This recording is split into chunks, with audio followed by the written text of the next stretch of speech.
So it's snail day, the dreaded snail day. So I've done a bunch already, and then I thought, oh, maybe people are going to want to learn about this. So basically what you're looking for is Vermetid snails. So they can be really well hidden too. They can look like they're part of the shell. They can be like covered over in coralline algae. Here's one we definitely have to clean. So right here, what this is the Vermetid snail. See, this is what I mean by the coralline. There's coralline cover in it. And what you want to do, you take your clippers. Yes, my clippers are rusty. We use these all day, every day, so we go through sets and sets of these. But what you want to do is just, you're not going to hurt the snail. Just really try to go along the edge of the shell and crush it. Just kind of scrape it away, following the contours of the shell. And then you spin it around, look underneath. You want to make sure that the snail's good in there. It's not hanging out or damaged. It looks nice and healthy when it's closed like that.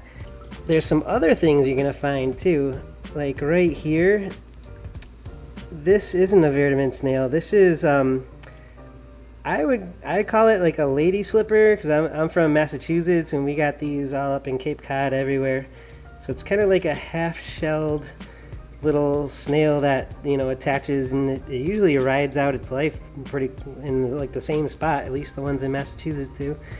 So you know, they're harmless, but we take them off anyway, just because if you're buying a Astrea snail, you're gonna want Astrea snail, and you're like, why did I get this other animal too? Okay, so here's a good one. So this one's got chunks right here.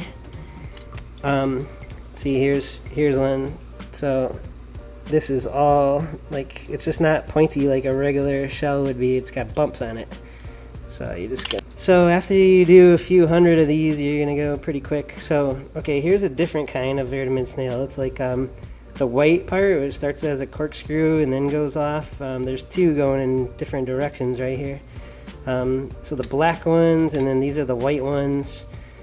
Haven't really seen too much algae. It's all just hitchhiker snails. There is another type of snail that goes around the fleshy bottom, and it's a little like cone snail, and they don't seem to have like kill the snails, but if you see those, what I do is I just blast it with warm fresh water. Just I've got this awesome spray hose with the sink. I'm really lucky, but you know, blast it. All those little miniature cone snails just blast right off of there. And that's the end of it, you know. Yeah, here's one of those, what I call them lady slippers. I could be wrong, guys. If you know, let me know in the comments.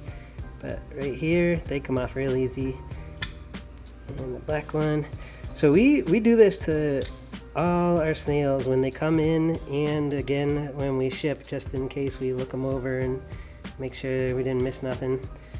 But yeah, you think, oh yeah, quick and easy, sell some snails. It's like a pain in the neck, you know. It's a lot of work, but cleanup crew is very important. It can really drastically change the look and success of your tank. So everybody's got to have these things, and you know, they're great little workers. They do a great job, but they just need a little bit of love when they come in. This is a unique snail. Look at the ridges are kind of raised up.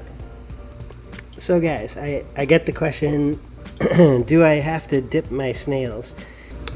We don't dip the snails. We visually inspect and manually remove any pests. Just because, you know, it's the dip seems to really irritate crustaceans. We don't dip. Visual inspection and a pair of clippers is definitely needed. So you're gonna want to do that. But just how we do things here, we don't actually use like Coral RX or like any iodine or anything like that. We just Somebody asked me how many snails do you order. Well, this is just a small order, like 200, 250 snails. It depends on how many people are ordering snails. You know, we go through quite a bit. Usually about 500 to 1,000 every month. We're sending out orders. So snail day is a part of the job. What happens if you miss one? Well, it's not the end of the world. Again, if you miss one, I'm sure you can see it while the snails are walking around, but they can reproduce in your tank and they can spread and you can start seeing them pop up everywhere. So you do want to try to do a really good job and get them all off of there. Okay, so here is a pyramid snail. That's that perfect example. So see this little guy? This little cone-shaped pyramid snail is a hitchhiker that you definitely don't want in your tank. They can reproduce and they'll all hang out underneath your snail, and I believe they consume the flesh. They'll eat your snail. So they're tiny though, and the snail can live with them just fine for a long time, but you're gonna want to get rid of those just in case, so make sure you look out for those and clean them off of there. Get rid of them, guys. You don't want that in your tank.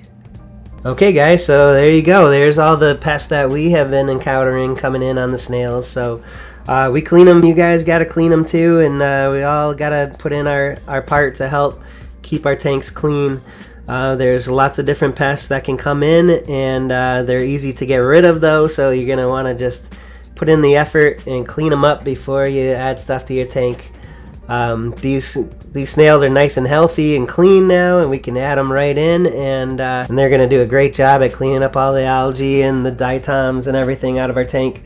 So we hope you guys have great success with your tanks, and feel free to purchase some of our snails. They are nice and clean.